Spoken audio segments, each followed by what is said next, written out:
Mas um minutinho só a gente já inicia, tá ok? Ok.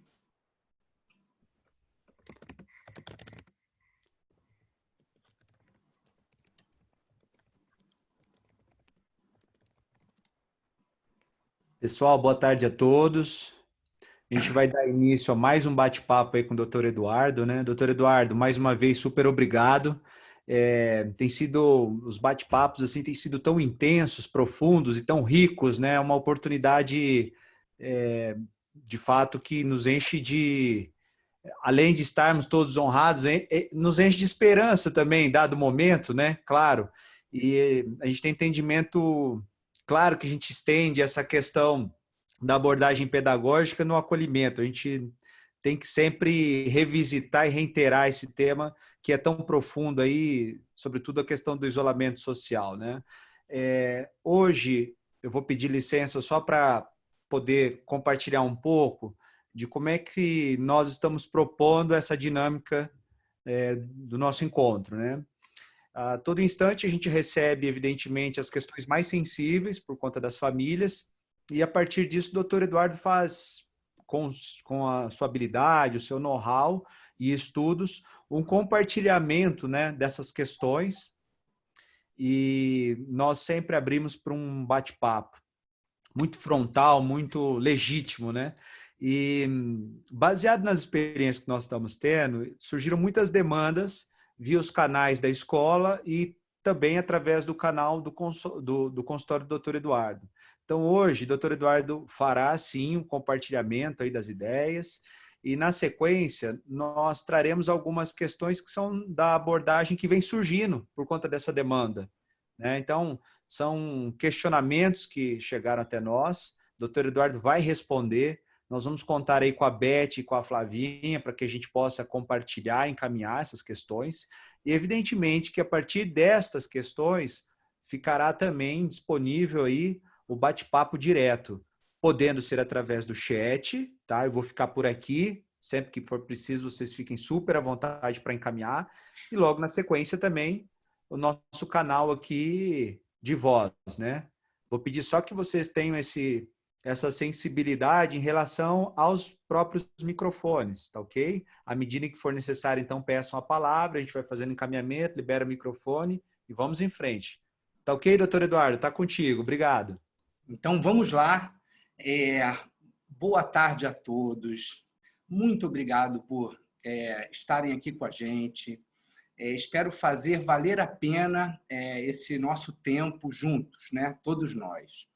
Estou vendo que várias pessoas aqui já me conhecem, mas para quem não me conhece, eu sou um psicólogo clínico com mais de 30 anos de experiência no atendimento e palestrante, e também nos vários ciclos da vida, né? Experiência em adolescentes, casais, famílias, adultos e também crianças. E especialmente com crianças, uma paixão especial pela prevenção psicológica, porque a gente vai estar conversando sobre a estruturação do psiquismo dos nossos filhos. E a gente sabe que se a gente consegue perceber o que sem querer pode não estar funcionando muito bem, e a gente mesmo consegue transformar as situações vividas para o nosso filho, isso indica um futuro muito melhor em termos emocionais e psicológicos. Gosto muito da psicologia da saúde. Então, não minimizando a dor, o sofrimento, a condição humana, o desamparo da condição humana, enfim, né, as durezas da vida e as adversidades da vida, apesar delas, eu acho muito importante a gente conhecer o que a psicologia tem a oferecer para a saúde emocional, para o bem-estar psicológico. Então, vamos começar, né? Hoje eu preparei uma fala de aproximadamente 20 a 30 minutos e espero que essa troca seja muito rica após essa minha fala. Vai ser quase uma provocação, quase uma contextualização. Então, como eu gosto de fazer, eu gosto de trazer exemplos pessoais, né? Apesar de eu ser muito novo nas redes sociais, estou devagarinho entrando, eu queria trazer uma situação. Eu estava aqui no consultório me concentrando minutos atrás para estar aqui com vocês e recebi um convite que eu perdi o tempo, o que é normal, que aconteceu um debate, né, promovido pelo UOL, e a pergunta era a seguinte: dá para ser feliz em meio à pandemia? Talvez alguns de vocês tenham recebido esse convite, né, com psicólogos bacanas, importantes. Aí eu fiquei pensando, caramba, eu recebi esse negócio e falei, caraca, eu vou falar um pouco disso daqui a pouco. E eu acho essa pergunta quase uma pergunta impossível. Como é que a gente vai se sentir feliz tendo restrita a nossa mobilidade, com os nossos filhos em casa o tempo todo, com perda financeira? Quer dizer, aí não é à toa que tinha lá também a Monja Coen, que eu respeito muito, porque há muita necessidade de busca de apoio também espiritual para lidar com tudo isso que está acontecendo, né? Então, eu gostaria, nesse contexto, primeiro, de colocar uma ideia que é muito comum na nossa sociedade já de vários anos para cá, que é uma espécie de compulsão por felicidade. Se vocês forem ver, né, com os fenômenos das redes sociais, como cada um mostra a sua própria vida, está muito mais para a vida que a gente gostaria que os outros acreditassem que seria a nossa própria vida do que a realidade das nossas vidas. Então, é muito mais fácil a gente, nessa exposição, passar uma visão idealizada para a sociedade do que é a nossa vida cotidiana. Pois é, aí entra um ponto. Muitos de nós idealizamos a condição da vida como uma busca compulsiva por felicidade. E eu falo muito disso nas minhas palestras para os pais, né?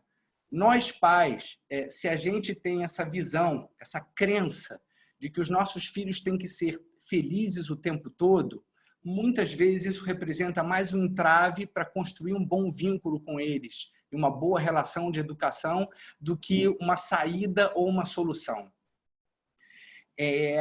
Então, é impossível para a condição humana nós nos sentirmos felizes o tempo todo.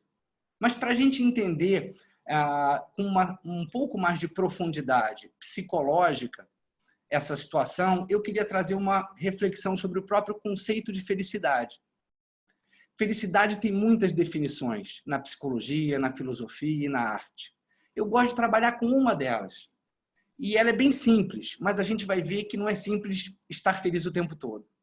A felicidade é um estado do ego que a gente atinge quando a gente realiza aquilo que a gente deseja. Ou seja, a felicidade não é algo que a gente chega e fica. A felicidade ocorre quando algo que a gente quer acontece. Ou quando a gente é surpreendido por algo que a gente gostaria. E aí a gente já vê que tem muitos entraves para a felicidade, subjetivamente. Primeiro, que às vezes a gente não sabe o que a gente quer. E muitas vezes, quando a gente sabe o que a gente deseja, não depende só da gente que aquilo aconteça, não é? Por exemplo, na educação, muitas vezes a felicidade é quando o nosso filho come o prato todo, porque a gente deseja que ele coma o prato todo. Mas todo mundo que está aí, tem filho, já passou da fase da primeira infância, sabe que muitas vezes isso não acontece. E aí a gente fica infeliz. O que é normal, a gente fica frustrado. Principalmente se a gente é pai ou mãe de primeira viagem, o que carece da gente ter muita informação, ou vivência, ou maturidade, e a gente, por exemplo, não tem informação que é comum a criança pequena comer mal 1 ou 2 dias e depois comer o dobro 2 ou 3 dias depois. Isso acontece, essa instabilidade do apetite. Comeu pra caramba, tá lindo, e de repente comeu pouco. E aí vai depender de como a gente interpreta essa situação para a gente conseguir lidar com ela, com um maior grau de satisfação ou muita infelicidade. Aí entra a nossa visão de educação, o nosso autoconhecimento. E a nossa vida, ela é permeada por essas situações, ainda mais no desafio da educação. Então, a felicidade é algo que vem e que vai. É óbvio que no balanço da nossa vida, seja com 20, 30, 40 ou 50 anos, é mais interessante que a gente tenha mais momentos de realização do que de frustração ou emoções muito negativas. Mas, às vezes, acontecem infortúnios e a gente está diante de um infortúnio. Nós estamos passando por uma perda, como eu falei em outros encontros, da vida que a gente tinha. As saídas que a gente tem que buscar, nesse momento, é de adaptação, aceitar que a gente perdeu aquela vida momentaneamente, e aí entram, às vezes, os mecanismos de defesa do ego, que fazem com que a gente não sofra o suficiente a perda que a gente tinha, e a gente pode ficar num estado constante de irritação, por exemplo, sem se dar conta, ou seja, inconscientemente irritado o tempo todo. Caraca, não é fácil, porque quem convive com a gente está percebendo essa alteração de humor, seja o companheiro, sejam os filhos, e às vezes a gente não está se dando conta disso, que a gente está vivendo um luto que não foi digerido e transforma o nosso humor numa porcaria para conviver. E aí? Saídas. Aceitar. Aceitar que a gente está num momento difícil e viver a emoção difícil, porque isso ajuda a gente a manobrar esse conflito na consciência. Ao invés da gente ficar negando, e essa negação muitas vezes é inconsciente, a gente não percebe que a gente está nesse sufoco. Porque se a gente reconhece que a realidade é adversa, a gente vai tentar trabalhar dentro da realidade para melhorá-la. Isso é psicologia da saúde, é a gente poder olhar o que pode ser feito. Hoje, a gente vai conversar com os pais de todos os ciclos. Na conceituação do evento, volta e meia, eu falo, vamos falar para os pais dos pequenos, 0 a 6 anos, ou Fundamental 1, daqui a pouco a gente fala para a adolescência. Mas por vários motivos a gente decidiu falar para todos os ciclos, né? De 0 até 17 anos. E aí eu já queria instrumentalizar vocês que a gente vai olhar para alguns ciclos e, eventualmente, eu vou responder perguntas adequadamente aos ciclos de vida que vocês estão vivendo com os filhos de vocês, porque pode ter gente, pais do ensino médio aí me ouvindo, e pais com filhos de 4 anos ou 3 anos. Então, a gente divide o desenvolvimento psicológico e físico em alguns ciclos que precisam acontecer algumas coisas para que essa estruturação psicológica se dê da melhor forma. Então, a gente vai 0 a 3 é um ciclo, 4 a 7 é um outro ciclo, podendo variar um pouquinho, mas a grosso modo, 8 a 10, 11 é um ciclo. Aí vem a adolescência. Hoje em dia, segundo as neurociências, o cérebro está montado ou pronto a partir de uns 23 anos, por pesquisas em função da poda cerebral, que é um rearranjo das sinapses no cérebro. Isso foi descoberto já tem anos. Então, a gente tem essa estruturação. E o que a gente sabe é que a nossa personalidade ela é uma mistura de características herdadas geneticamente, que a gente chama de temperamento, com o que o ambiente oferece. Ambiente, entenda-se, mãe, pai, babá, escola e quem educa. Então, o que o nosso filho vai se transformando é uma mistura. E, às vezes, o nosso filho pode vir com um temperamento mais difícil, mais agitado, mais agressivo, ou mais teimoso, o que significa que dá mais trabalho para ajustar alguns comportamentos. Mas o lado interessante disso é que em nenhum outro ciclo da vida, comparado com a primeira infância, a gente aprende tão rápido e tanta coisa. Um exemplo, o desenvolvimento da linguagem, que é um trabalho cognitivo enorme. Então, a gente tem aí faca e o queijo na mão para muita coisa e muita mudança. É fácil ler se está indo bem ou não? Nem sempre. É fácil atuar para ajustar? Nem sempre. Por quê? Porque nós também, pais, tivemos a nossa família, nosso pai, nossa mãe, nossa infância, nossa adolescência e temos também o nosso temperamento que veio com a gente. Então, se essas referências forem pouco estruturadas, a gente vai ter mais dificuldade. E, na verdade, é uma minoria de famílias e pessoas que são muito arrumadinhas de cabeça. Essa é a realidade dura. Às vezes, nós não reconhecemos isso. Mas, assim, vamos lá, pegar o pai da psicanálise, pegar Freud, no modelo que ele construiu, de normalidade, a princípio somos todos meio neuróticos, segundo a teoria psicanalítica. Porque todo mundo tem frustração importante, todo mundo reprime desejo e impulso, isso vai gerando algum grau de disfuncionalidade. Eu, particularmente, gosto de acreditar no potencial para a saúde, tá?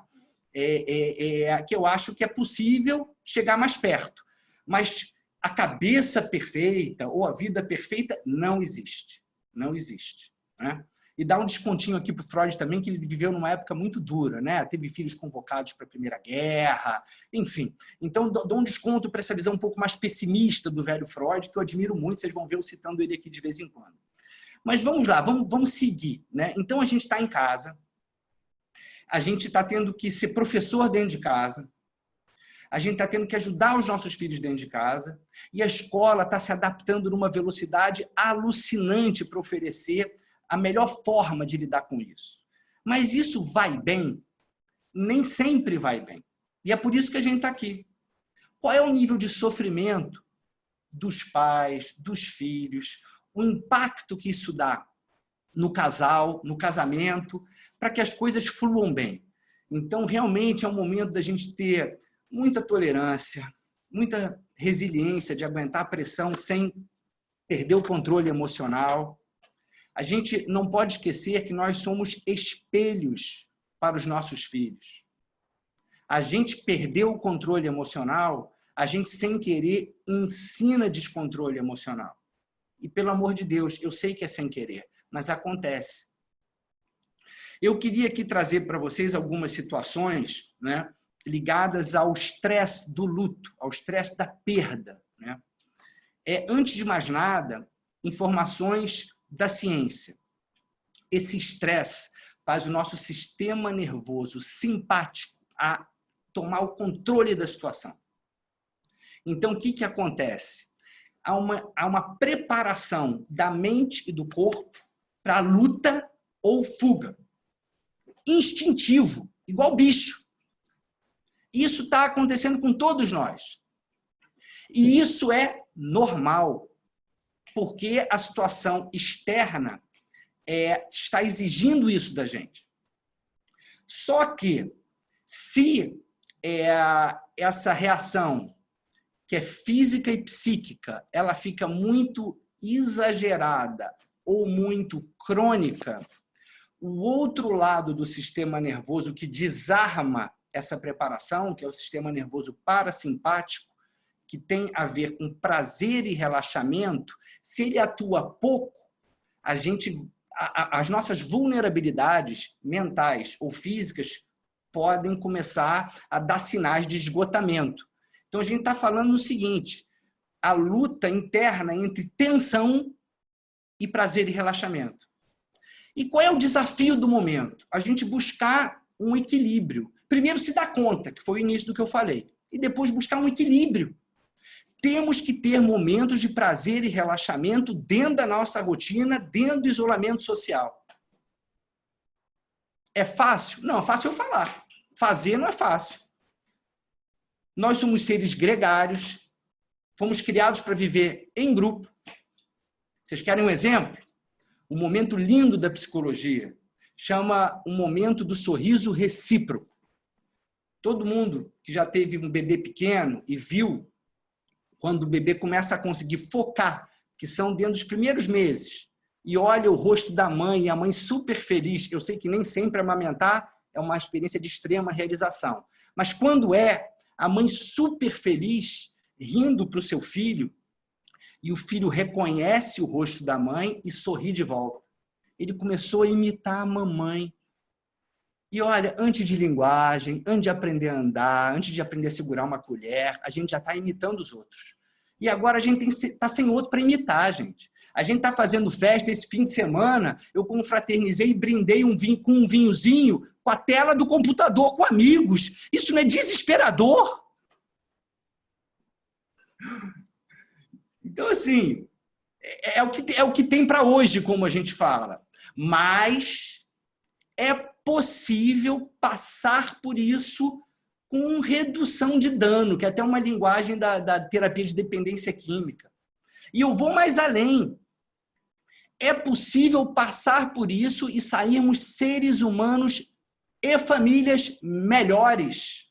Aí vocês vão falar assim para mim, como, Eduardo? Eu não acredito que a gente vai sair melhor dessa, é só pancada, é só frustração, é a loja que não vende, são os filhos que estão se recusando a assistir às aulas online, entendeu? Trocando o dia pela noite. A gente vai poder falar um pouquinho disso aqui hoje.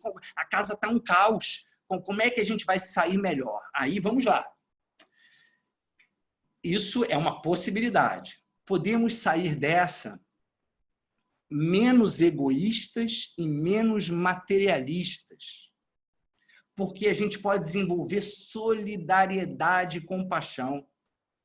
Se a gente pensar grosso modo, mesmo quem não parou ainda para pensar nisso, tudo que a gente lê é que é uma minoria de pessoas que seriam infectadas pelo vírus que desenvolveriam quadros graves.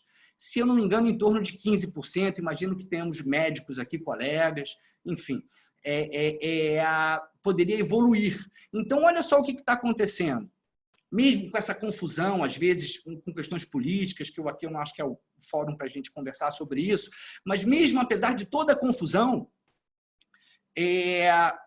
85% da população, em tese, está se prejudicando e tendo uma vida pior para outros 15 ou 20%.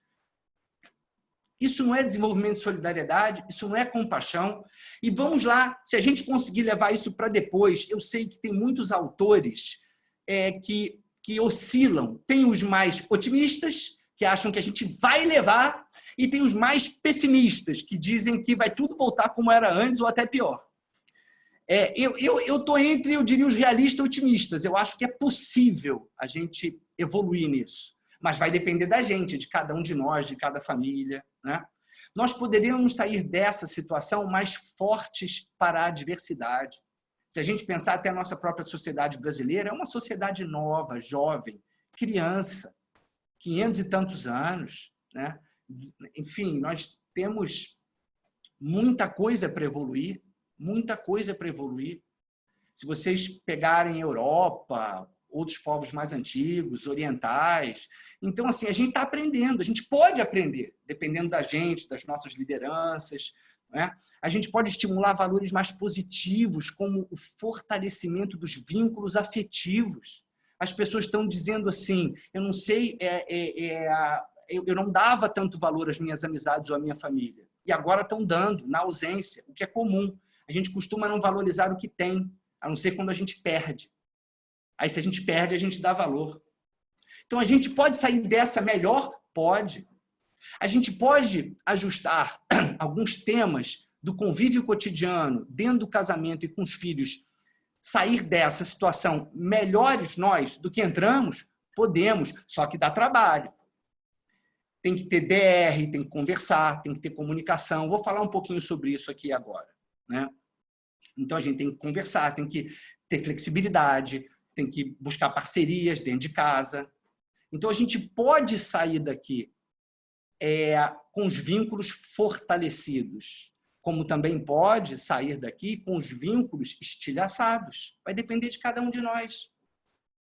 Nunca na vida, principalmente se ambos os pais trabalham dentro de uma família, essa família vai ter tanto tempo de convívio cotidiano com o seu filho ou seus filhos. Nunca na vida. Isso não pode ser usado para uma experiência positiva?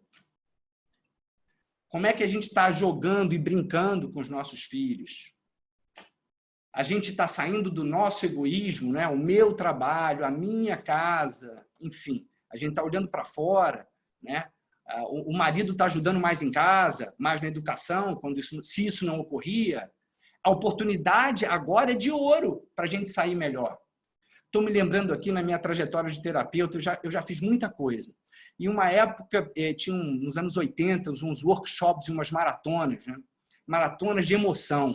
E são trabalhos muito similares a vários trabalhos de correntes espirituais, mesmo dentro do catolicismo ou de outras religiões. Então, tinha um trabalho que você ficava 24 horas sem falar nada com ninguém, junto de um grupo, comendo, dormindo. E você era obrigado a lidar com seus próprios pensamentos, seus próprios sentimentos. A gente está meio obrigado a viver isso. A gente está sem estímulo, sem o externo. As pessoas que estão vendo o jornal 24 horas por dia não estão num bom caminho. porque só alimenta coisa ruim e a gente não pode mudar nada. As crianças pequenas que estão sendo invadidas por informações ameaçadoras, elas podem estar se estressando em excesso. Aí é nosso papel tentar blindá-las. Eu queria, já estou caminhando para o meu final aí para a gente conversar, viu? Eu queria compartilhar com vocês um aspecto, que a gente falou, o tema, o impacto dessa situação na família, na educação. Então, vou falar um pouquinho das relações familiares. Eu queria compartilhar com vocês um estudo que tem a ver com a terapia de relacionamento humano, especificamente um estudo sobre a terapia de casais, e que eu acho muito prático. A gente estuda 5 parâmetros de avaliação de qualidade de vínculo. 5, só 5. É como se a gente fosse fazer um exame de colesterol, glicose, para ver como é que está. Eu vou passar, só a título de informação, eu sei que isso pode dar tema para outras conversas, até em outros fóruns, eventualmente, talvez não tão expostos aqui, com um monte de gente compartilhando a sua intimidade, mas vamos lá. Então, aí eu vou falar do casamento. A gente tem que avaliar como é que vai a sexualidade, que hoje em dia eu dou todos os descontos para não estar muito bem, mas tudo bem. A gente avalia a qualidade da expressão do afeto, que é como a gente mostra que gosta. Ou seja, lá atrás, meu amor, você é especial, papapá. Passam os anos, vêm os filhos, aí ninguém expressa mais o quanto um é especial para o outro. Isso vai passando, isso depois vira crise de casamento. E ninguém notou. Então, antes, aí eu estou aqui tentando jogar uma luz. Falo, olha só, se a expressão de afeto está escassa, não é um bom sinal. É lógico, de acordo com a dinâmica do casal anterior, né? Porque tem pessoas que expressam falando, outras expressam fazendo, aí a situação é mais complexa de avaliação e análise, mas a gente tem que a sexualidade tem que, em tese, estar funcionando, expressão de afeto é muito importante, prova de amor é importante. Esse é um momento bom para prova de amor, pessoal. O que é a prova de amor? É um sacrifício que a gente faz pelo outro e para o outro. Então, um maridão que nunca entrou na cozinha significa uma prova de amor ele lavar as louças. E se a mulher está assim, fazendo um malabarismo e vê esse maridão ajudando nisso, ganha pontinho. E ganhar pontinho é bom para a saúde do casamento. Então, vamos lá. Sexualidade, expressão de afeto, prova de amor, respeito em todos os aspectos, em todos. Parâmetro de avaliação de qualidade de vínculo, confiança, é outro parâmetro. E por último, como eu falei por último, porque é o que eu vou falar mais, comunicação. Comunicação é você achar que você está conseguindo ser compreendido, é você conseguir expressar o que você pensa e sente. E agora, gente, a comunicação dentro de casa é fundamental, porque tudo mudou, todo mundo tem que se replanejar.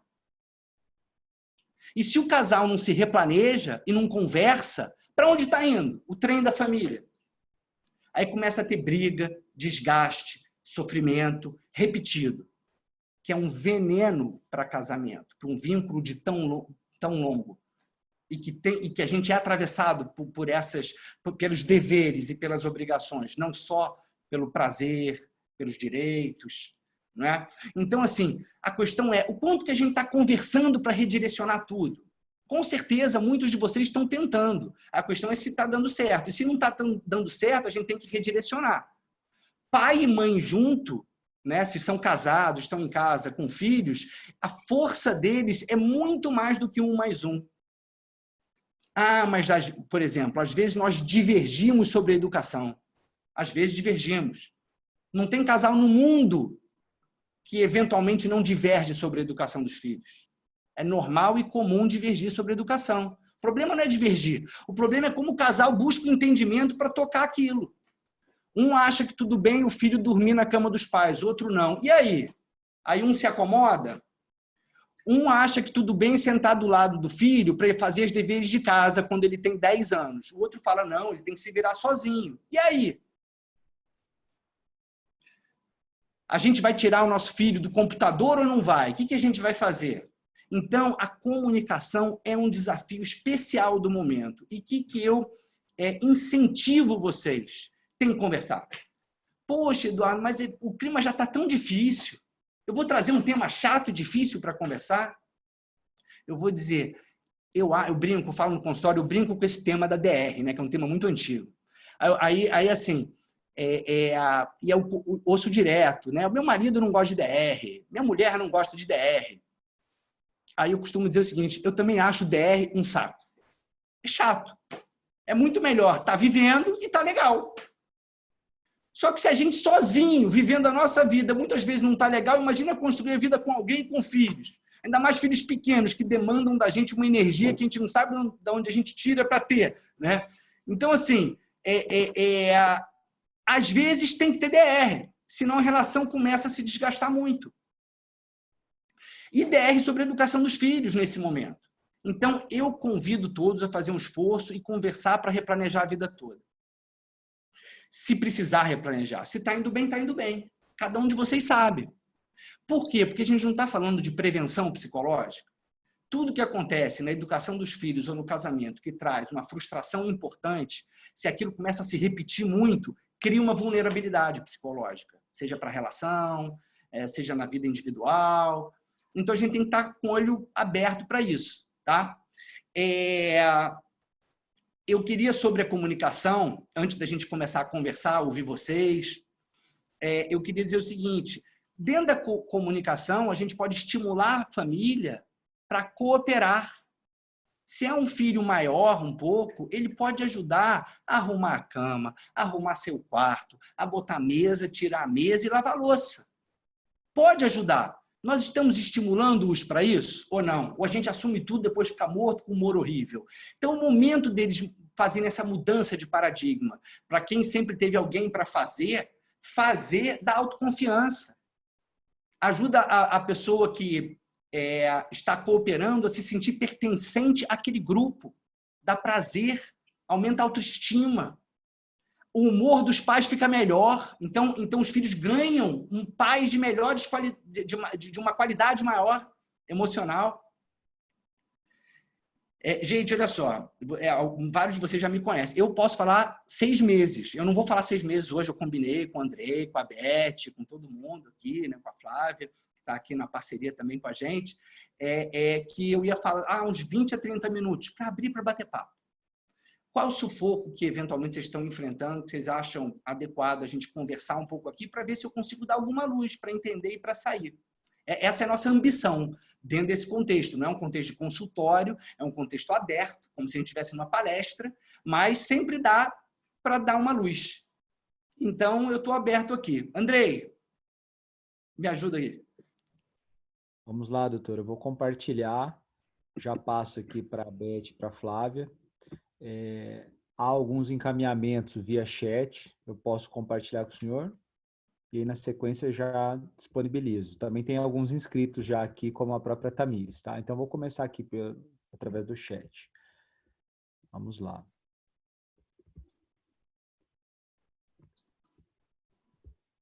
Tamires. A Tamires, ela se inscreveu, eu vou abrir o microfone dela aqui. Ok.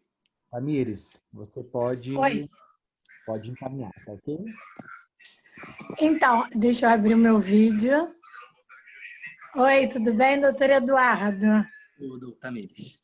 Então, já falei com você uma vez sobre a minha filha, que ela dorme muito tarde, né? E, enfim, na verdade, eu tenho sido tratada por um psiquiatra há 4 meses. Eu tomo remédio da ansiedade, tá? Meu marido também é uma pessoa super ansiosa, mas ele ainda não tem ninguém, mas enfim. Hoje a gente acaba entrando num conflito por conta dela. Mas eu, com talvez a medicação e algumas orientações do psiquiatra, em fazer a meditação, porque antigamente, quando eu estava trabalhando, eu não conseguia dar conta de tudo que eu precisava fazer. Da minha casa, do meu trabalho, de tudo de uma forma, digamos assim, bem sucedida, porque eu me cobro demais. E hoje em casa, eu consigo estar melhor nessa pandemia, nessa quarentena, porque eu acabo dando conta de tudo. Então, eu consigo trabalhar no meu momento de trabalho, eu consigo fazer as coisas que eu tenho para fazer em casa e, ao mesmo tempo, eu consigo ficar com a minha filha porque eu trago a minha filha para isso. Então, Ela tem 2 anos e 11 meses, 9 meses. E assim, eu tenho colocado ela, como meu marido trabalha muito mais do que eu boto ela para lavar a louça junto comigo, para fazer bolo, para botar mesa, para arrumar as coisas. Então, eu tenho tentado levar de uma maneira bem leve. Então, por exemplo, se ela não quer entrar muitas vezes, até porque ela não está acordada, nos ao vivos da escola. Mas ontem, por exemplo, 1h da manhã, ela pediu para ver a professora dela. Então, eu entrei e a gente começou a fazer as atividades da escola. Aí, ó, falando. E a gente começou a fazer as atividades da escola. Só um minutinho. Então, assim, jogo com ela no celular, tudo. Só que para o meu marido, ele já acha um pouco mais complicado, porque ele acha um absurdo ela dormir 2 horas da manhã e tudo mais. Eu concordo com ele, não discordo. Mas é o que eu tento passar para ele. Nesse momento, eu acho que a gente não precisa se cobrar tanto, porque a gente está vivendo um momento diferente. Então, eu não sei se eu estou certa ou errada, mas assim, eu tento levar de uma maneira mais suave, né?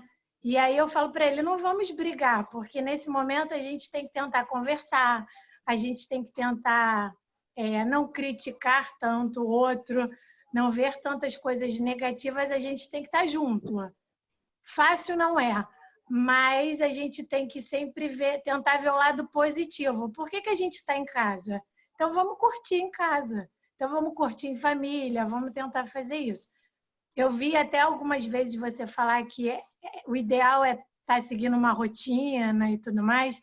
E, assim, eu não faço nada disso. Não tenho feito. Então. Não sei se é tão ruim, mas, assim, porque ela dorme tarde, eu durmo junto com ela, até depois dela. Às vezes, eu durmo 4 horas da manhã, porque eu acabo não sentindo sono.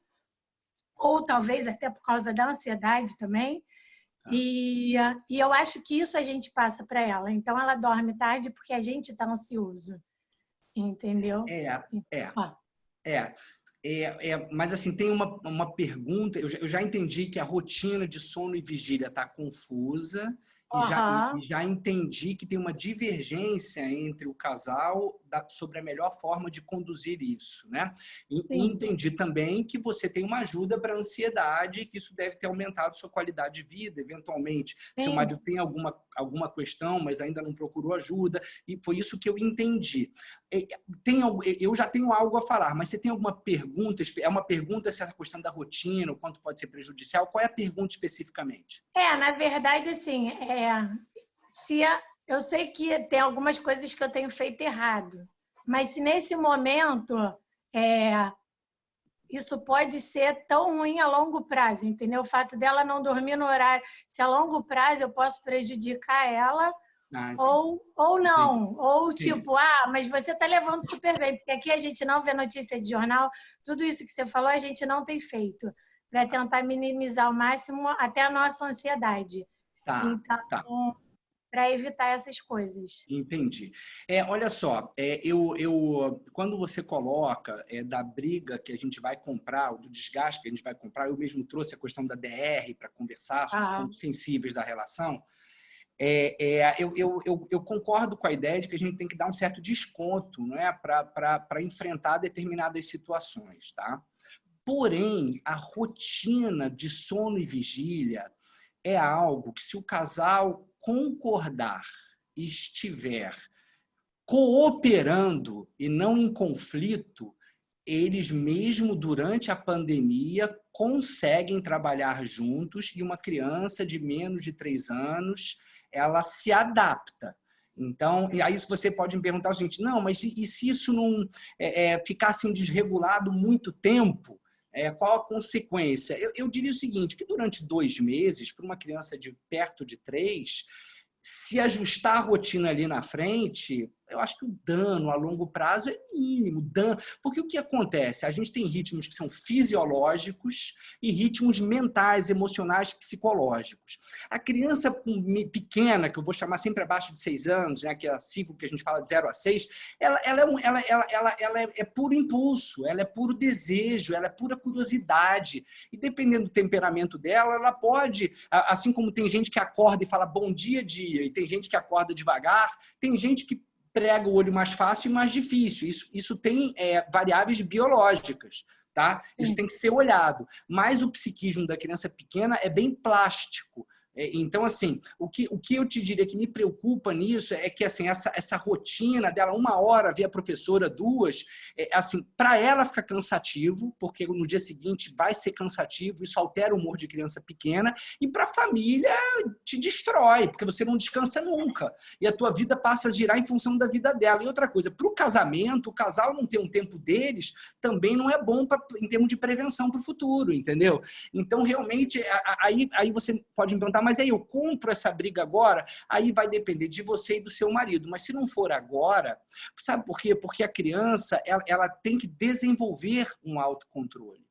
Ela tem a ideia da criança de eu estou acordada e vou fazer as coisas, e estou com sono e não vou, e estou irritada porque estou com sono, é aprendida. A criança não aprende a se adormecer. Quem aprende, quem ensina ela que ela tem que dormir são os pais. E muitas vezes, para prolongar o convívio com os pais, a criança não quer dormir nunca e desmaia.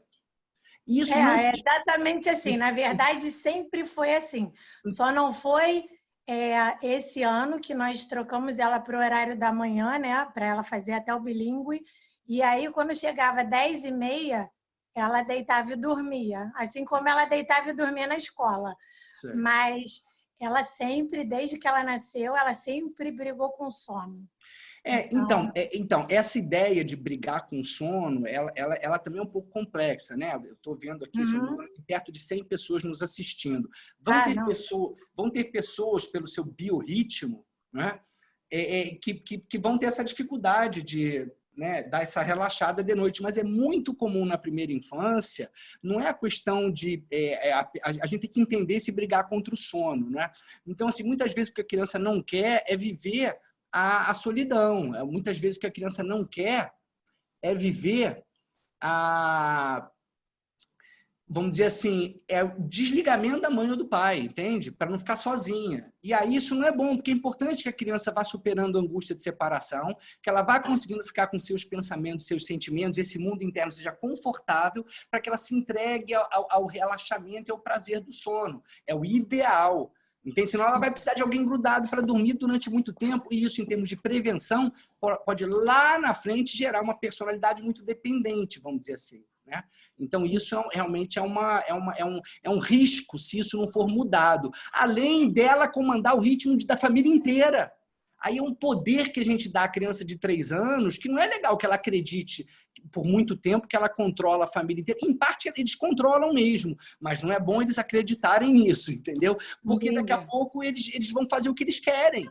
E a gente vai ter que se adaptar. E aí pega aquele outro tema que a gente conversou um pouco, do limite, de respeito, respeitar a autoridade. A gente não pode olhar só para o desejo da criança. O desejo da criança é muito importante. Às vezes ele vai ser atendido e às vezes a criança tem que aprender a adiar a satisfação, que é o conceito de limite. Só que ela não vem sabendo. E o momento mais duro disso é esse que você está, 2, 3, 4, 5.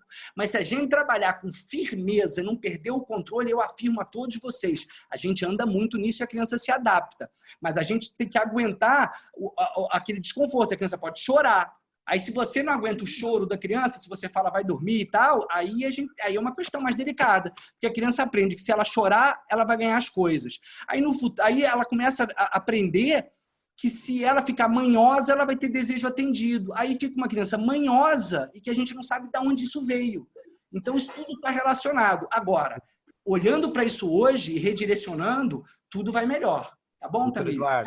Obrigada. Eu vou pedir licença para o senhor e para a Tamires, e até não para reformular, mas para incrementar, porque faz parte do tema.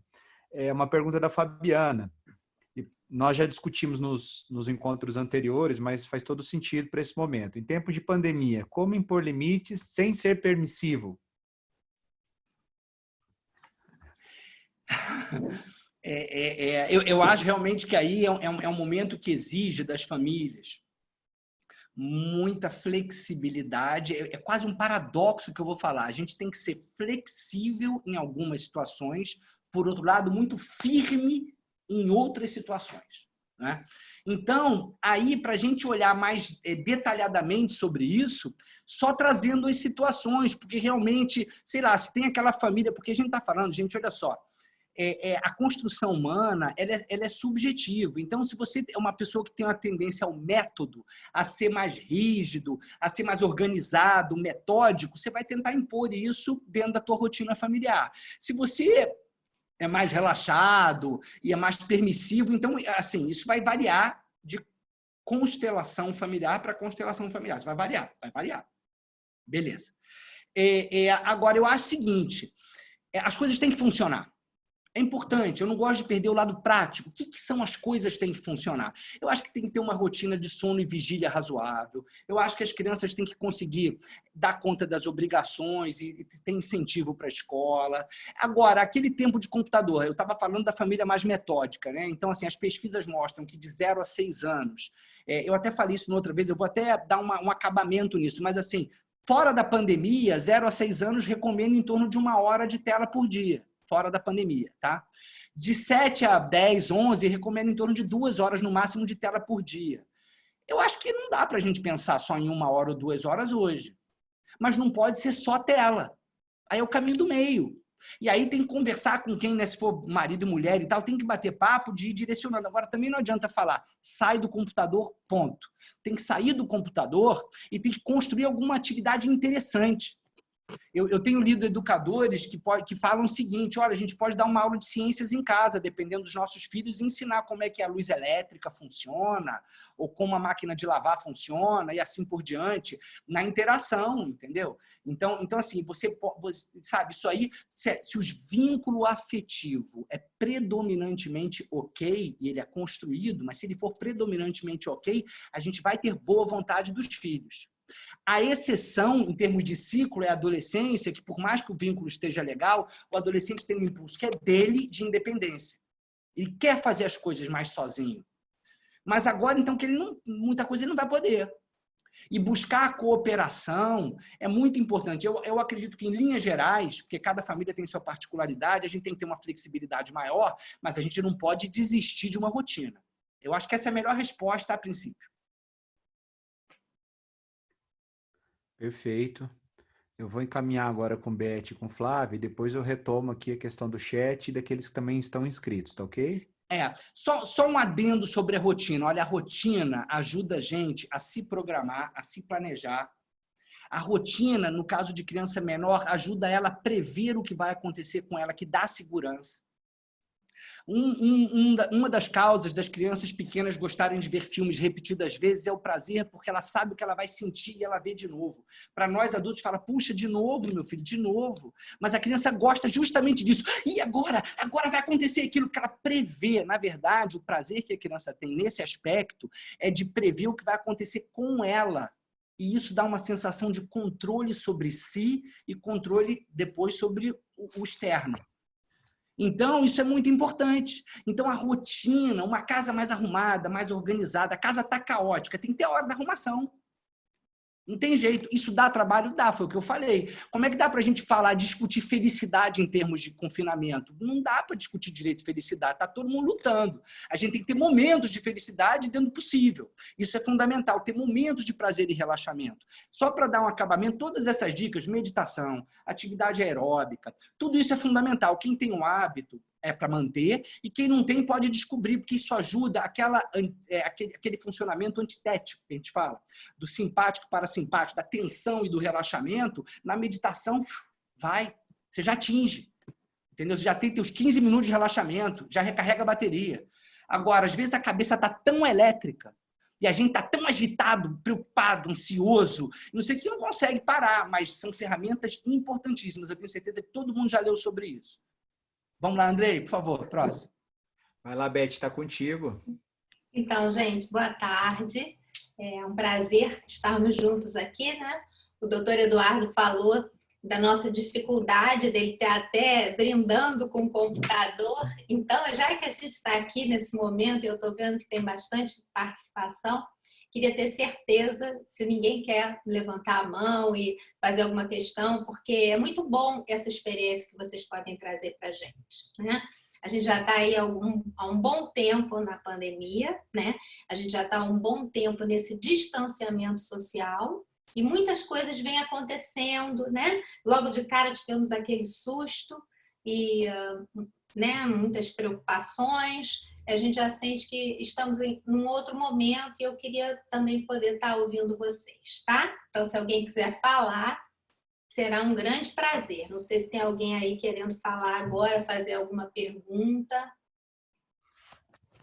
Por enquanto, não?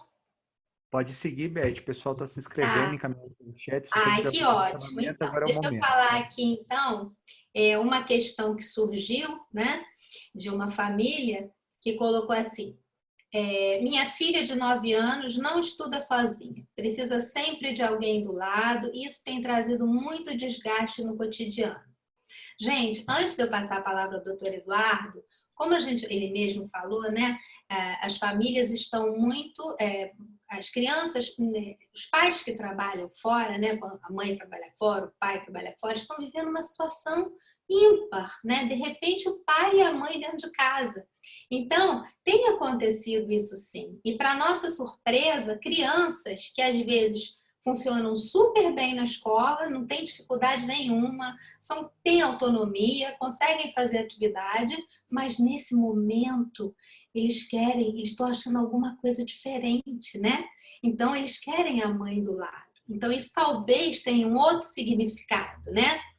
É claro que tem aqueles, sim, que tem dificuldade de concentração, né? Que vai precisar mesmo de alguém ali, como o papel da professora, né? Que é na escola, que a professora já sabe que aquele se dispersa um pouquinho, então ela já chega perto, ela pergunta. Essa dinâmica da sala, talvez a criança sinta falta, né? E aí ela recorra à mãe e ao pai, né? Teve um outro dia que eu estava numa sala do Classroom, assistindo, e aí uma das crianças, a professora fez a pergunta e ela olhou assim para o lado, para o pai, né? E eu vi que o pai estava ali do lado. Mas a fisionomia dela não era assim de quem estava colando do pai, enfim. Ela estava feliz, se sentindo segura uma coisa assim muito interessante, sabe? Um companheirismo entre os dois.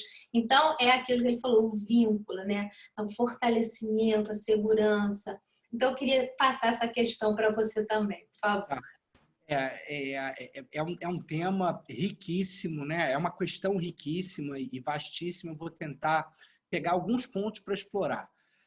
Como eu falei, a criança também está vivendo uma perda. E aí vai depender de cada criança e cada ciclo da vida dessa criança, o impacto dessa perda, né?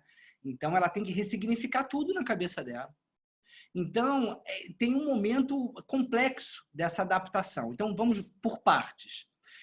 Tem a perda da vida que ela tinha, e aí ela enxerga o professor como professor e pai ou mãe como pai e mãe. Quer dizer, o que esse pai e mãe representam para ela é X. O que o professor representa é Y, é uma outra coisa. Então, nem sempre o pai ou mãe conseguem fazer essa passagem de pai ou mãe para exercer esse papel desse apoio. Então, isso já é um desafio. Tem esse ponto. Esse é um ponto. O outro ponto, na escola você tem o efeito social. Eu falei que nós fomos feitos para viver coletivamente. Então, aquela criança olha em volta e as crianças vão, ela vai. Agora, não tem criança nenhuma para ela olhar em volta, é só ela e o pai e a mãe. E muitas vezes, em casa, ela comanda ou comandava as ações. Comparativamente com a escola, eu não tenho dúvida que, em tese, elas comandam mais as ações em casa do que na escola. Ponto. E aí a criança tem que lidar com isso, porque, sabe, aí eu quero brincar, eu quero carinho, eu quero prazer. Ai, que saco! Ai, que saco! E aí cabe aí um incentivo, né, que aí é desafio, de incentivar a criança a lidar com aquilo e também valorizar o conhecimento adquirido. Eu acho que a forma mais legal é bater papo sobre aquilo que está sendo estudado. Mas o ideal é que a criança consiga fazer a tarefa. Vamos lembrar que no exemplo dado 9 anos, a gente já tem 9 anos de história. E a independência psicológica da criança começa desde que ela sai do útero. Então, a gente também tem que ver como é que os pais trabalharam para essa criança de 9 anos desenvolver a independência dela. Se ela acostumou a fazer dever de casa com os pais, com 7, 8, com 9, ela vai chegar querendo os pais ali o tempo todo. E aí foi o que eu falei no início. Gente, aí é uma oportunidade para dar uma ajustada. Se o filho está dependente em excesso, aí o nosso desafio é lá, vamos lá, esse desafio é teu. Né? Eu tenho certeza que muitos pais já falaram, eu já passei por isso, meu filho, eu já aprendi isso, agora é você que tem que aprender isso. Né? Então, assim, e isso é importante, quer dizer, que a gente possa usar essas situações até para educar de uma forma positiva a autonomia. Foi o que a gente falou um pouco no início. Tem jeito de usar isso. Vou dar um exemplo pessoal. Minha filha de 6 anos, ela começou, videogame não existia direito lá em casa. Eu não sou totalmente contra, eu não sou radical nisso não. O que importa é o excesso. Mas não era. Agora, na pandemia, começou a usar o meu notebook para ver alguns videogames. E o videogame, a neurociência já explicou isso bastante, ele ativa o circuito de recompensa do cérebro, que lembra impulsividade e prazer, e busca de prazer. Então, minha filha tem 6 anos. Quando ela começava a perder no videogame, ela ia dar o ataque dela. Pô, aí eu virei para ela e falei, filha, olha só, não dá para ficar assim se a tua cobrinha morrer. Se a cobrinha morrer, morreu. E você vai ter outras cobrinhas um monte de vezes. Então, assim, ou você consegue lidar com essa chateação de um jeito, eu falei com outras palavras, mas digo assim, sem, né, perder o controle, ou não está dando para você agora brincar desse jogo. Eu falei isso 2 vezes, deu certo. Rolou, aprendeu a lidar com a frustração quando perdia no videogame. Não estou querendo dizer, gente, que eu sei e vocês não sabem. Eu tentei e deu certo. Eu acho que o nosso desafio é tentar. E se não dá certo, a gente tem que ver outra estratégia. Agora, a gente ter um filho dando ataque na frente do computador no meio da pandemia toda hora, isso não está no bom caminho. Dei meu recado. Legal, doutor. Quer tomar uma água, respirar? Como é que tá o ritmo aí? Hã? Eu vou passar para Juliana, mas como é de nosso costume e nós somos muito frontais, eu quero fazer uma pergunta também. Eu estou aqui assim, ouvindo e como espectador tem algumas questões que chamam a minha atenção, né? O senhor colocou aí as questões da subjetividade, né? A questão da negação, a Beth voltou a falar desse período que nós vivenciamos, né? Da fase lá, se nós revisitarmos a primeira quinzena de março até o momento, e de fato muitas questões já decantaram e nós começamos a perceber. Quer falar? Eu esqueci só de dar um acabamento, né? Além da autonomia desse exemplo que a Beth trouxe, né? Também tem a questão de respeitar o que a mãe ou o pai pedem para ela, que aí já é o conceito de limites, né? Se a mãe ou o pai falam, olha, isso aí é seu, você precisa fazer, e a criança não faz, também isso não está lindo. Agora, eu acho que tem que dar um monte de desconto para uma visão mais ideal, entendeu? A gente está num momento dificílimo. A gente tem que ver se a gente está acertando mais do que errando. Né? O que não pode é o convívio, ou ficar uma guerra todo dia guerra não é bom. Alguns momentos de estresse alto podem acontecer, ou a gente desistir para não estressar e o filho tomar conta de tudo. Esses 2 extremos é que a gente tem que ficar atento para a gente não incorrer nesse tipo de dinâmica por 60, 90 dias. Desculpe, Andrei, é que eu esqueci de falar isso. Vamos lá. No meu humilde entendimento, é necessário calibrar, né? Balancear. Não tem o melhor modelo, né? Mas voltando à questão lá da subjetividade e da negação, o que eu tenho assim percebido, tanto nos ambientes educacionais quanto em casa mesmo, com as crianças, né?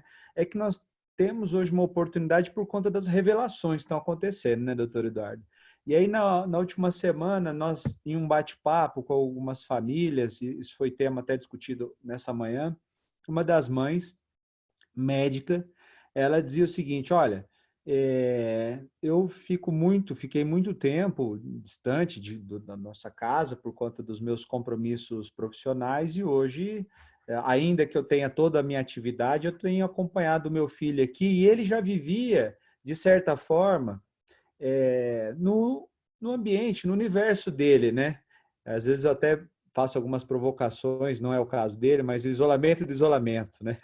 E aí, assim, uma das revelações é quando ele diz, olha, eu tô louco para que nós cheguemos ao fim disso tudo, eu quero ficar 24 horas na rua. Isso é um tema, isso é um ponto.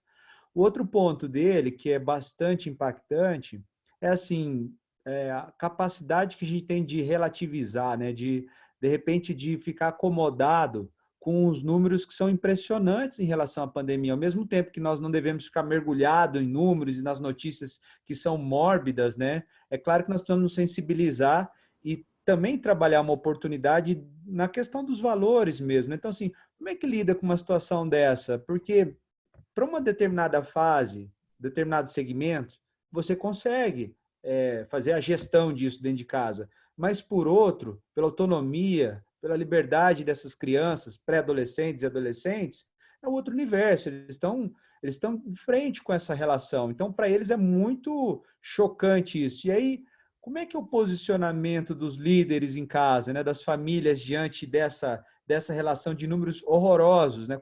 Como lidar com isso sem minimizar e fazer de conta que é dentro do conceito do novo normal, né? Como é que trata isso tudo? Eu vou ver se eu entendi a questão, né? A questão é como é que a gente vai, de uma certa forma, dar um sentido a tudo isso que a gente está vivendo para os nossos filhos, né? Quer dizer, é uma realidade adversa, tem perda, inclusive tem relatos mais pesados, né? Tem relato de criança que tem pesadelo, que perdeu o pai por causa do Covid, né? Então assim, a gente está realmente num momento muito difícil. Eu acho que o desafio nosso é não negar que tem essa realidade adversa, mas, por outro lado, passar a maior segurança possível para eles. Porque a criança começa a entender a si e ao mundo no salto cognitivo de 3 anos, de uma forma ainda muito incipiente. Mas a nossa criança pode, de ter 3, 4 anos, perguntar o que é morte, o que é Deus, o que é sexo. Ela ouve, ela já fala, ela quer estar...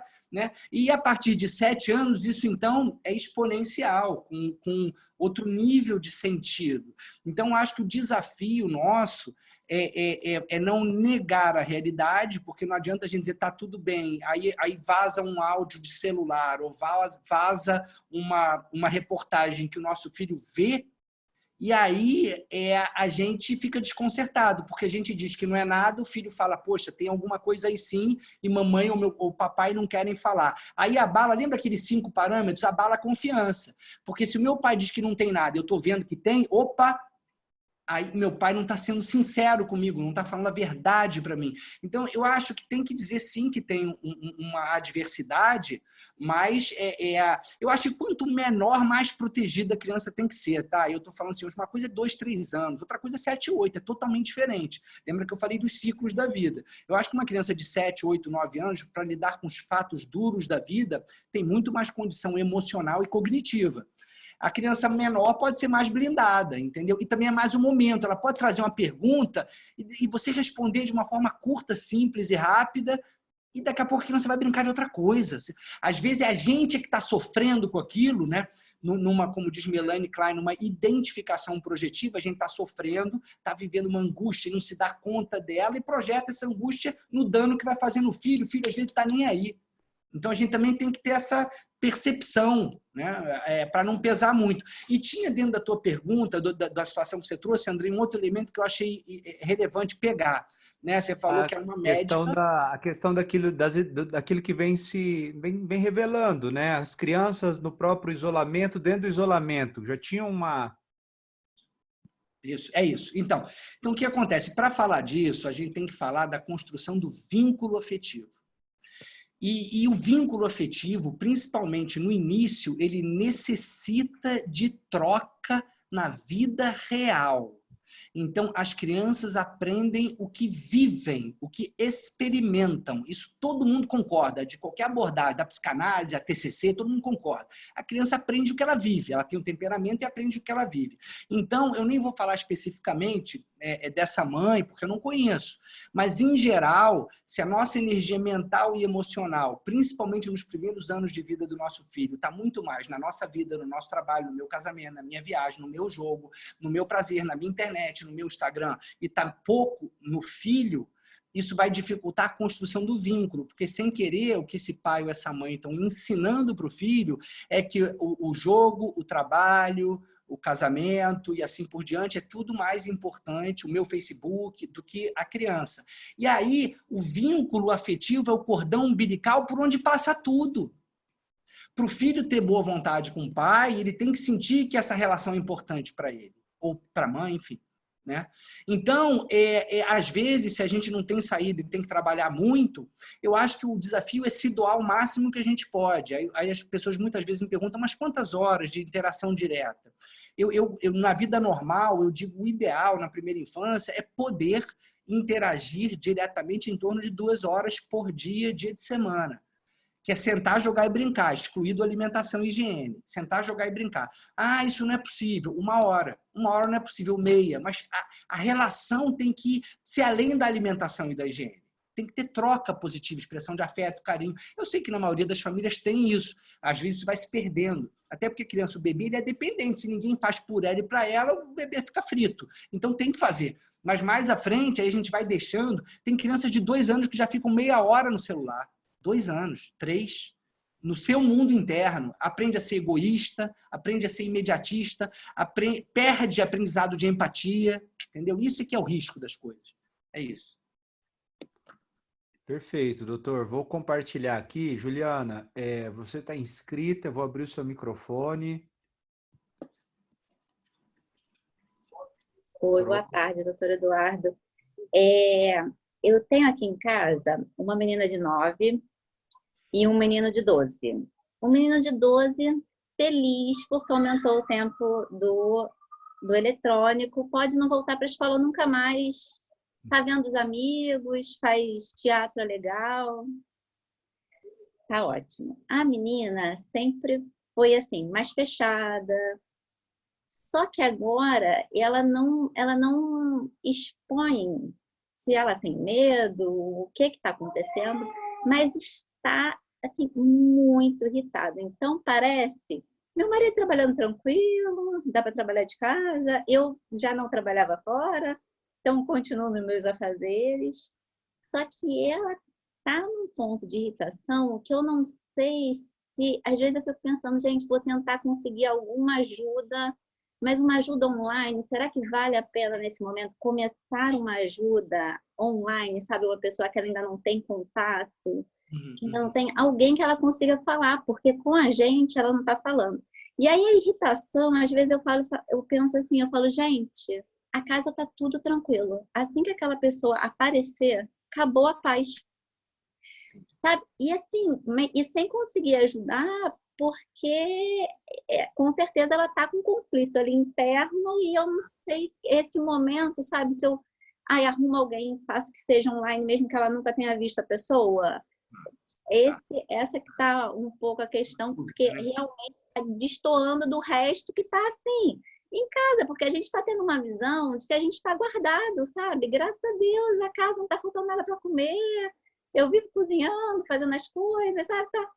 A gente está esperando passar, tranquilo, vai passar. Ainda está ótimo ficar com o pai o dia inteiro em casa, a gente nunca teve isso tanto tempo, o pai em casa, tá uma maravilha. Brincando no final da noite, tá ótimo.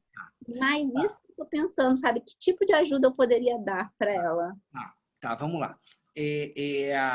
Eu acho que é um tema assim, complexo para esse espaço, mas eu pretendo não deixá-la no vazio. Né? Então, vou fazer umas perguntas para eu tentar entender um pouco melhor.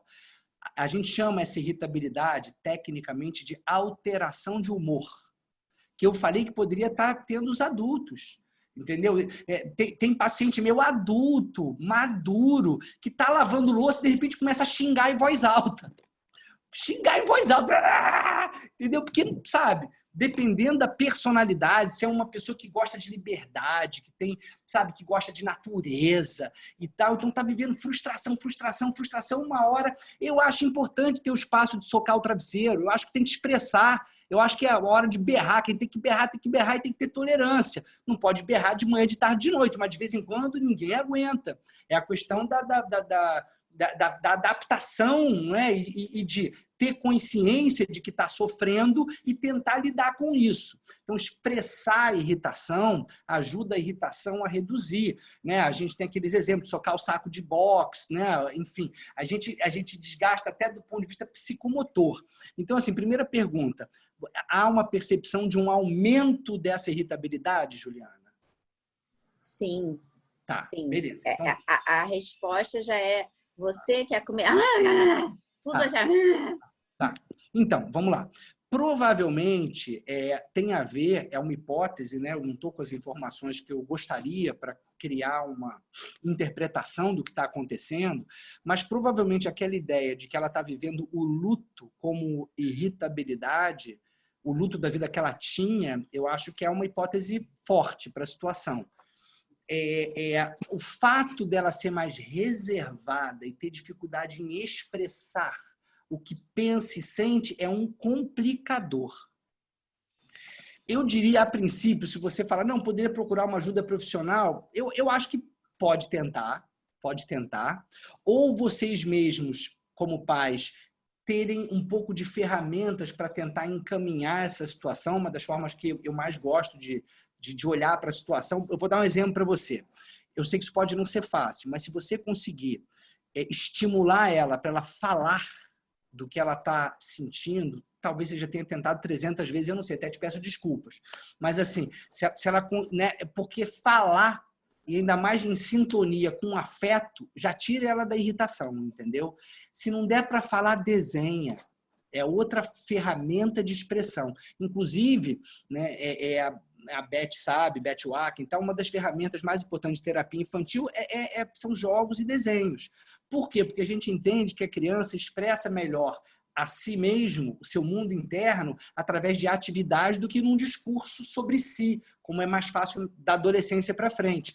Então, você também pode falar assim, filha, poxa, eu acho que é importante dar feedback da irritação dela, para ela se dar conta da irritação, porque com 9 anos já entende um monte de coisa, e eu acho também importante tentar dar ferramentas para ela mesma se entender. Você pode virar e falar, filha, desenha aqui, o que está te irritando tanto?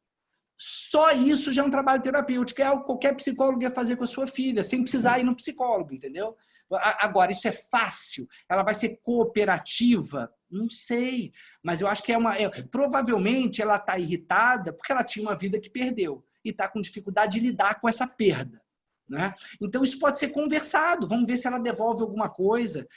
Né? Eu acho que isso é um caminho, eu não sei o quanto vocês já tentaram, porque se a pessoa também é muito fechada, qualquer terapeuta que tenha como principal ferramenta a terapia verbal vai ter dificuldade com ela, porque depende dela. Se você não vai sacar dela a verdade dela, ela tem que conseguir falar. E aí eu acho que precisa de muito acolhimento também, que é uma palavra que a escola tem usado muito, nesse momento difícil, acolher as famílias, não sei o quê. Eu acho também que é muito acolhimento. Eu acho que é um momento de menos cobrança e mais acolhimento, para que ela possa sair da tensão que ela está para um momento relaxado. Então, de repente, ela deita no teu colo para ver um filme.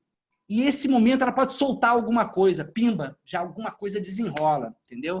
E qualquer coisa ajuda profissional também, entendeu? Tem uma troca para alguém dar essas dicas desses caminhos. Agora, eu sei que o desafio não é fácil, tá, Juliana? Boa sorte. Espero ter ajudado um pouquinho. Obrigada. Eu vou passar agora, antes de passar para a Flavinha, que está inscrita, vou passar para a Thaí, tá? Liberei o seu microfone, pode ficar à vontade para interagir. Olá, doutor. Está me ouvindo? Peraí. Tô. Oi, doutor. Nós somos a família Cristela. Não sei se o senhor lembra da gente, a família de músicos. É um prazer estar aqui. Eu lembro, ó, o seu vídeo, agora você apareceu, claro que lembro de vocês, o maior carinho. Olha só, eu estou no consultório aqui, tocou meu interfone atipicamente, eu vou ali, desculpa, desligar. Não, fica tranquilo, vai lá, vai lá. Pronto?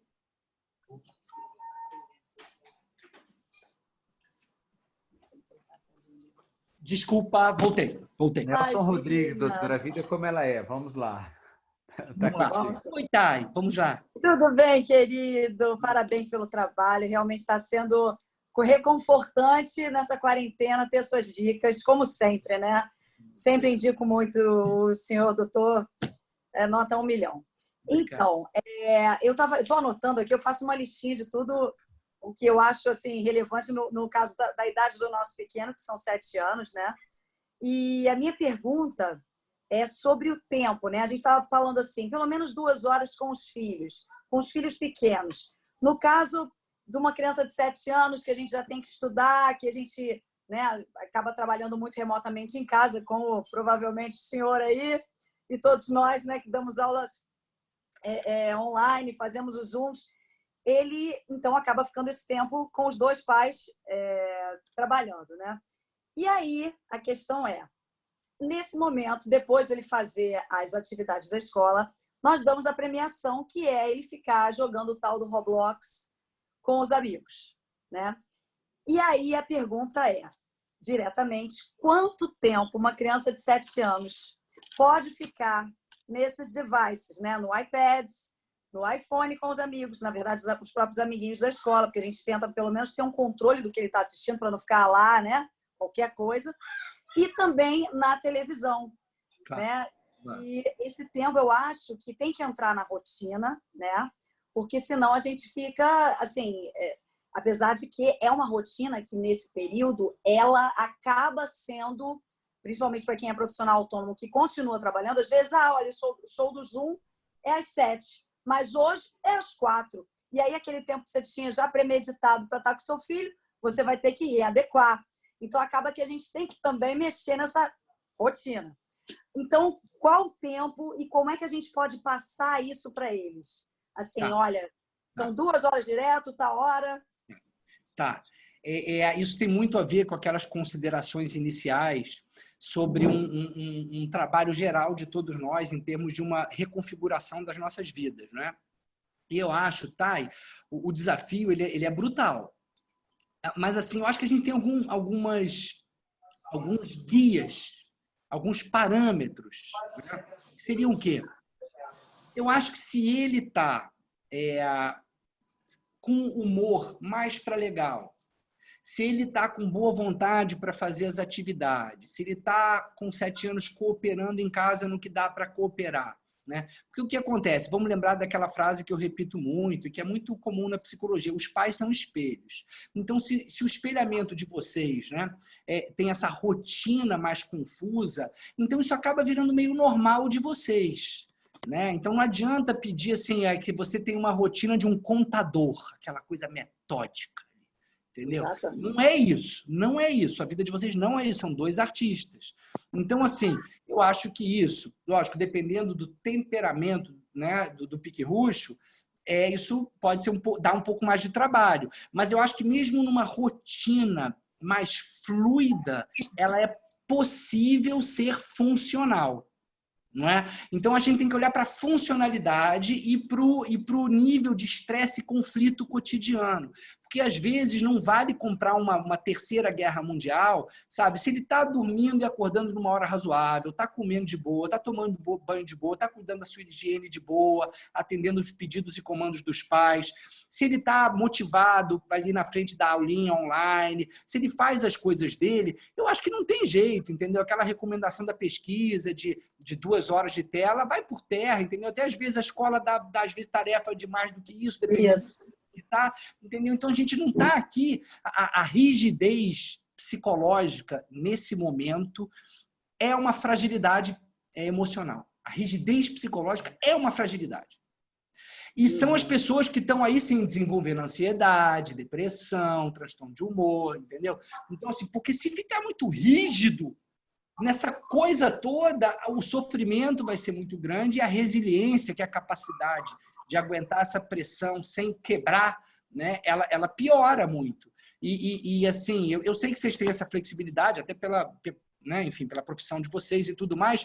E aí eu acho que se ele tiver, sabe, se tiver mais para comprar brigas enormes por causa de 1 hora ou 2 de computador, nesse momento atual da vida, eu acho que a batalha de educar, ela pode ser mais onerosa emocionalmente do que levar ao cotidiano. Aí, isso é bom senso. O problema, gente, é que bom senso é subjetivo. Mas Exatamente. é um olhar para o desgaste. Porque algumas brigas, tá? Eu acho que não é para comprar, não. Agora, também é o seguinte, você ficou demais no computador. Alguma coisa ele tem que ter que seja legal para ele, entendeu? Se pai ou mãe não estão conseguindo dar, ele cair no vazio. Aí vai dar tédio, aí vai dar muita irritação, né? Tá? Eu acho. Com certeza. Boa sorte. Tá ótimo, doutor. Muito obrigada. Parabéns por mais uma palestra maravilhosa. Obrigado. Tá? Abraço a todos aí.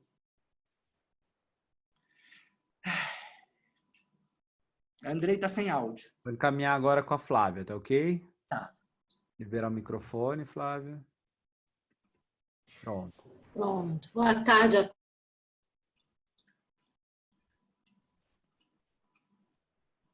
Congelou. Ih, o áudio. Tá, enquanto ela não volta aqui, deixa ela restabelecer, vou dar um mute novamente nela. Eu vou ler aqui uma perguntinha do chat, tá, doutor Eduardo? É da Vivian. Meu filho tem 3 anos e tem um comportamento agressivo e de irritabilidade. Faz acompanhamento psicológico, mas nesses meses sua agressividade e irritabilidade se intensificaram. Como posso ajudá-lo a minimizar esses impactos? Uau, tá. Deixa eu pensar aqui. Ó, 3 anos, né? Com muita irritabilidade, a gente tem que avaliar. Eu acho que esse espaço que a gente tem aqui, eu não vou conseguir ajudar muito. A grosso modo, né? Vamos lembrar que a gente é temperamento, genética, com as mensagens dos pais e do que a criança vive, né? No que depender da gente, a gente pode ver como é que a gente está educando, como é que a gente está cobrando ou punindo, ou ao contrário, se submetendo aos desejos, se tiver um impulso da criança pequena de domínio e controle muito exagerado, e a gente se submete em excesso a esse impulso de domínio e controle, quando a criança é frustrada, impor limite fica muito mais difícil. Então, é uma pergunta, vamos dizer assim, eu entendo que o desgaste ele é grande, mas para eu poder ajudar mais, até, enfim, num outro contexto, me explicando um pouco mais como é que é a rotina, como é que estão as coisas, né? A gente irritado irrita ele, a gente ansioso cria ansiedade, então tem que ver toda 360 graus como é que está a estruturação do convívio familiar, como vinha e como está, para ver se tem algo do ambiente, ou seja, que não depende dele para ser feito para melhorar a situação. Não é legal dar atenção a ataque de ira, ataque de raiva de criança pequena quando frustrado, o ideal é não dar bola, de repente ele ganhou atenção diante de um ataque de ira. Aí não sei, aí a gente tem que entender, desculpa, eu não posso ajudar muito, mas enfim. Depois pode até encaminhar, Andrei, alguma coisa, a gente conversa. Tá ok. Flávia voltou? Andrei, voltei. Voltou. Vamos lá. Não sei o que aconteceu, mas estou acessando do celular alguma coisa na minha internet. Mas, enfim, eu vou repetir, não sei se todos ouviram, né? Eu trabalho na equipe de educação, de orientação educacional, atendendo os meninos do 2º segmento, do fundamental, das séries finais e do ensino médio. E de forma recorrente a gente vem tendo um espaço de escuta, né? A gente tem uma sala, como eles têm as salas de aulas deles, a gente tem uma sala do serviço de orientação educacional. E tem sido momentos bastante reveladores e, ao mesmo tempo, como o doutor Eduardo falou, acolhedores. A gente vem conversando com esses jovens e tem sido muito bom, né? E uma das falas que me chama muito a atenção, não só por parte deles, mas aqui no nosso bate-papo, diz respeito à reinvenção da rotina. Como é difícil, né? Para a gente, enquanto adultos, enquanto profissionais da educação, imaginemos então para os nossos alunos, né? Para os filhos de vocês, né? Mas só que nessa rotina, né, já haviam fatos instaurados, questões instauradas, e que eu acho que, para o bem, entre aspas, de todos, né, é bom até que se mantenham. Uma dessas questões diz respeito ao isolamento dos jovens. Cada vez mais esses jovens, não é? Isso eu ouvi, foi depoimento deles, né? Se isolam nos seus quartos, não querem sair.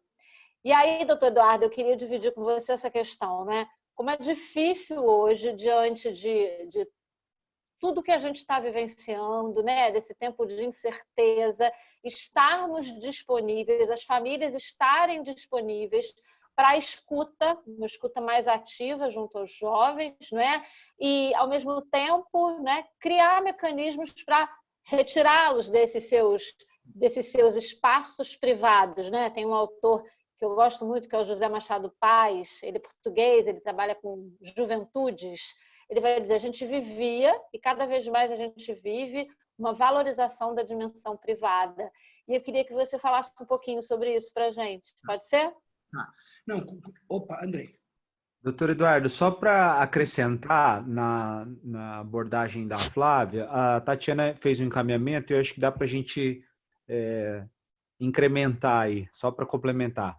Gostaria que fosse apresentada uma visão geral acerca da importância ou não da manutenção da rotina, acerca de horário, acordar, dormir, horários de refeições, rotina de banho e permanência da criança em jogos online, a rotina das aulas online, se contrapõe a tudo isso, nos ajudando bastante a criar uma rotina mínima. Enfim, além da pergunta, tem esse complemento dela.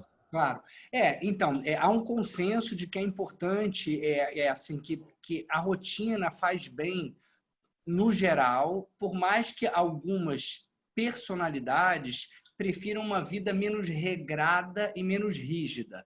Tudo isso dentro do espectro da normalidade. Você pode ser mais metódico e organizado e pode ser mais livre e um pouco mais impulsivo, vamos dizer assim, e buscar um pouco mais liberdade dentro da normalidade. O que vai marcar a disfunção é o prejuízo, é o sofrimento daquela pessoa e o prejuízo da sua vida psicológica em todas as áreas, a área afetiva, social, laboral, das competências, do trabalho ou da escola. Então, a gente tem que fazer essa avaliação com critério 360 graus.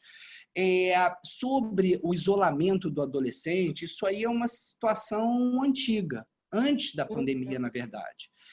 E aí, como a gente também fala muito da construção do psiquismo, da construção das relações, da importância da família, assim como eu disse que uma criança não fica obesa em 3 semanas, a criança também não se isola do convívio familiar em 3 semanas. Isso normalmente é um processo que vem ocorrendo e muitas vezes os pais ou não percebem que ele está ocorrendo, ou não percebem o dano também disso, enfim. Né? Então isso vai ficando cada vez pior. E quando chega mais próximo da adolescência, que é o momento de ganho de autonomia dos pais, às vezes o laço parece que nem existe, que está rompido, mas isso não é saudável emocionalmente. Então, eu costumo dizer nessa situação que a gente tem que ganhar o filho de novo. A gente tem que ganhar o filho de novo. E aí vocês vão falar assim, mas Eduardo, como é que eu ganho o meu filho? Tem que chamar do isolamento e propor atividades que sejam prazerosas para todos. E aí é um pouco de sorte e azar também. Vamos lá que teu filho adora videogame, que é muito comum, e nem pai nem mãe gostam de videogame. Então vamos arrumar uma área de interseção de interesses. Vamos arrumar... E isso tudo dá trabalho. Tem que parar, pensar, olhar, lidar com sofrimento, com frustração. E como eu falei, a gente tem mecanismos de defesa do ego que nos protegem de dor e sofrimento. Então a gente vai levando, e aí quando chega no final, depois de 10, 15 anos, aí o filho está trancado no quarto. Não vem nem comer. Não vem nem comer. Há muitos anos, olha, gente, já tem anos, tá? Eu vi uma dessas cenas que são filmadas e colocadas na internet, e era um cara que o filho devia ter uns 18 anos ou 16 anos, e o filho não estava indo vir para um churrasco da família. Aparece o pai chamando, até que o pai desesperado não sabe o que fazer, um daqueles computadores com tela enorme, o pai pega e destrói o computador do garoto. A situação. O pai chegou no limite dele pelo isolamento do filho. Né? É lógico que isso não é bom, não ajuda, não é o ideal, mas só para exemplificar o desespero desse pai diante da inacessibilidade do filho, de uma situação cotidiana. Gente, sentar para tomar café, almoçar e jantar junto, a hora é agora. Isso ajuda a conexão afetiva, as crianças podem ajudar a botar e tirar a mesa, como eu falei. Agora, para os que já estão isolados, é como se fosse uma reconquista. Para os que já estão isolados, a gente também não pode descartar o jeitão dele, o temperamento dele, pode ser mais apático, mais frio. Você pode ser mais frio e apático dentro da normalidade. Aí dá mais trabalho. O mais comunicativo talvez não chegue a ficar lá. O que precisa de mais troca não fica tão trancadão assim. E aí é aquilo que eu falei, uma criança muito agitada e muito agressiva, se vem assim, nosso trabalho é ajudar ela a se acalmar e direcionar a agressividade dela para fins ou de autodefesa ou de produção para a sociedade. Mas esse é o desafio de todos nós. Se a gente ganha um filho que vem de temperamento mais apático, mais frio, mais preguiçoso, a educação, o nosso viés, a nossa direção é vamos lá, entendeu? E é o que a gente pode fazer. Então, realmente, eu acho que tem toda uma reconfiguração, nesse exemplo, Flávia, que você trouxe, de se reconectar afetivamente ao filho. E isso, com cobrança, eu tenho um monte de situação assim no consultório, que aí os filhos perdem o celular, perdem o computador, porque não atendem pedidos ou cobranças. Mas a gente tem que ver como é que está o vínculo afetivo, porque a boa vontade da criança não nasce com 15 anos, nasce com 2, com 3, com 4. Aí tem que ver a história disso, para ver onde está, para ver o que pode ser feito.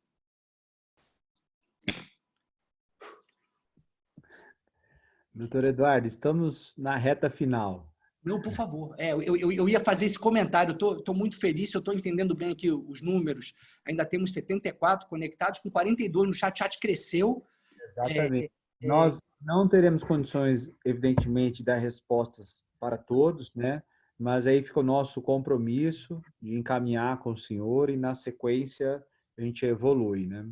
Eu vou fazer um último compartilhamento, que é da Luciana.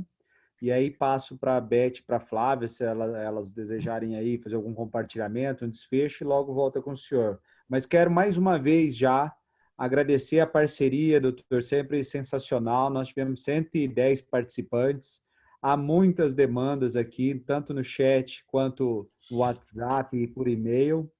Isso mostra, de fato, o quanto nós estamos aprendendo neste processo, o quanto nós estamos compartilhando, que é a essência da escola, a essência da nossa parceria, né?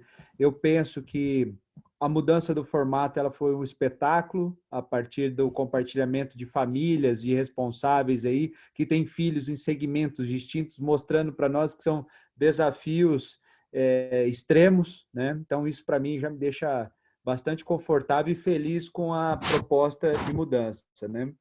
E eu quero agradecer, evidentemente, as famílias, né? Tanto desprendimento, né? Por compartilhar suas histórias, sua intimidade, um exercício de desprendimento que traz para nós também assim uma fortaleza muito grande. Então, obrigado a todos.